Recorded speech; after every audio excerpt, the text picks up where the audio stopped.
আজকের আমি কড়ার মধ্যে ভাত করব, তো জিরা চাওয়াল করব, একটু জিরে ভাত। এর মধ্যে তেল দিয়ে দিলাম, সাদা তেল।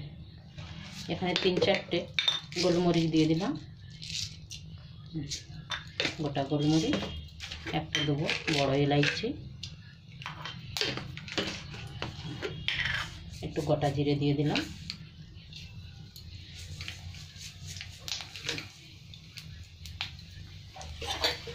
এবার আমি চালটা তুলে দেবো। মশলাটা ভালো ভাজা হয়ে গেছে।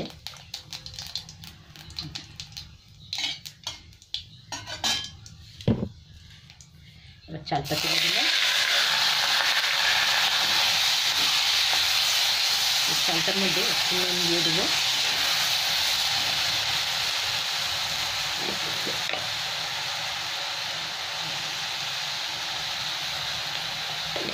হালকা একটু হলুদ দিয়ে দেবো।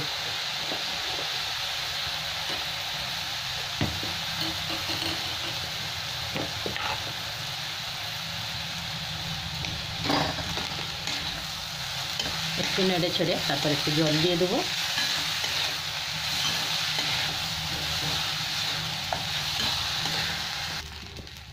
এখানে 1 গ্লাস জল দিয়ে দিলাম। আমি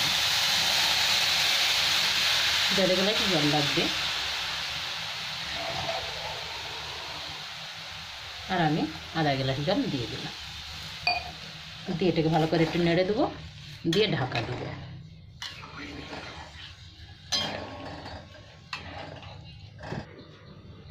এখানে ভাতটা একটু খুলে দেখছি, আর অল্প জল আছে। জলটা শুকিয়ে গেলে ভাত কিন্তু হয়ে গেছে সেদ্ধ, অল্প বাকি আছে।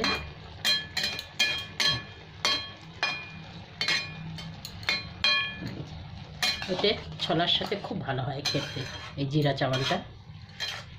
এই জন্য আমাদের বাড়িতে এই জিরা ভাতটা বেশি হয়।